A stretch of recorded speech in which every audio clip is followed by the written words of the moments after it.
दोस्तों स्वागत है आप सबको सत्य संधान सीरीज के आज का एपिसोड में। दोस्तों इतिहास के पुनरुत्थान का हमने जो मुहिम छेड़ रखा है, उस मुहिम को आप जो लाइक, कमेंट एवं सब्सक्राइब के माध्यम से प्यार दे रहे हो वैसे ही देते रहना। ये तो प्रारंभ मात्र है, बहुत सारे रियल लाइफ हीरोज एवं संतों का बायोग्राफी आना अभी बाकी है। खैर शुरू करते हैं आज की इस एपिसोड को। साल 1746 भारत में अंग्रेज एवं फ्रांस अपने अपने उपनिवेश स्थापन करने के लिए जाल बिछा रहे थे। भारत से भर भर के सोना, हाथी दांत एवं मसाले यूरोप भेजा जा रहा था। वैसे ही एक जहाज फ्रांस से भारत की तरफ निकला। मंजिल था भारत के पांडिचेरी, जहां उन्हें एक विशाल चर्च का निर्माण करना था। उस जहाज में एक बड़ी सी घंटी, कुछ कीमती पत्थरों के साथ साथ बहुत सारे फ्रांस के नागरिक भी सवार थे। जहाज प्रशांत महासागर को चीरते हुए आ पहुंचता है बंगोपसागर में। कैप्टन अल्बर्ट वीटो थोड़ा चिंतित थे, क्योंकि उनके जहाज के पास एक भीषण सामुद्रिक तूफान दस्तक दे रहा था। कैप्टन वीटो बोले, dear passengers, we have to move in the opposite direction, it's an emergency. Again I am repeating, it's an emergency, please cooperate. आपातकालीन सायरन बज उठा। सारे पैसेंजर्स एवं क्रू मेंबर जहाज के डेक के नीचे भागे। जहाज अपने पूरी रफ्तार से घूमा एवं तूफान की विपरीत दिशा में भागने लगा। पर तभी और एक मुसीबत उनके सामने आ गया। एक विशाल ब्लू व्हेल उनके जहाज के चारों तरफ घूमने लगा। सबके रोंगटे खड़े हो गए। औरतें एवं बच्चे जोर जोर से रोने लगे, क्योंकि उनको पता था कि 200 टन वजनी एक ब्लू व्हेल, जिसके जीभ का वजन किसी भारतीय हाथी से भी ज्यादा है, वो अगर चाहे एक ही झटके में जहाज को समुद्र में डुबा सकता है। किसी ने लाइव बोट का सुझाव दिया तो कैप्टन बोले, not at all, this gigantic whale can easily swallow this little live boats. तभी सामने से किसी ने पूछा, captain then what should we do?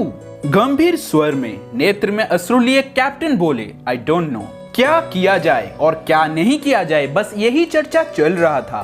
तभी जहाज के डेक पर किसी के भागने का शब्द सुनाई दिया। खिड़की से कैप्टन झांके तो पाए एक व्यक्ति तूफानी बवंडर को अपने पैर की धूल समझता हुआ कड़कती बिजली के बीच हाथ में कुछ पकड़ा हुआ जहाज के सामने भाग रहा था। जहाज के सामने पहुंचकर वो उस चीज को आसमान की तरफ उठाकर चिल्ला चिल्ला कर कुछ बोल रहा था। कुछ देर तक सब खिड़की से उसे झांकने लगे। तभी जहाज के पीछे से एक विशाल वाटर स्पाउट शुरू हो गया। वो स्पाउट उस व्हेल के पीछे ही पड़ गया। व्हेल जहां भी जाती वो स्पाउट उसके पीछे जाता।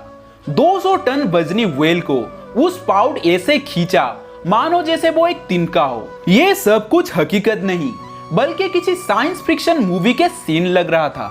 वाटर स्पाउट के अंदर खींच लिए जाने पर वो व्हेल भी डर गई और अपने पूरी ताकत लगा के वो समुद्र के अंदर गोता लगा दी। कुछ देर बाद वो वाटर स्पाउट और वो तूफान कहीं गायब हो गया। सूरज देव के हल्की किरण के साथ एक धीमी आवाज जहाज की डेक पर सुनाई दे रहा था, हे जगन्नाथ रक्षा करो, हे जगन्नाथ रक्षा करो। सब खुश थे, एक दूसरे को गले लगा रहे थे।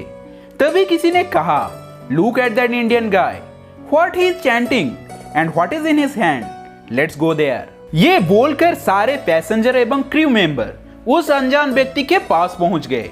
पीछे से आवाज आया, हे लिसन। वो व्यक्ति पीछे मुड़े और वो थे एक उड़िया युवक कुलशेखर। मूर्ति के तरफ इशारा करते हुए कैप्टन वीटो पूछे, हु इज ही?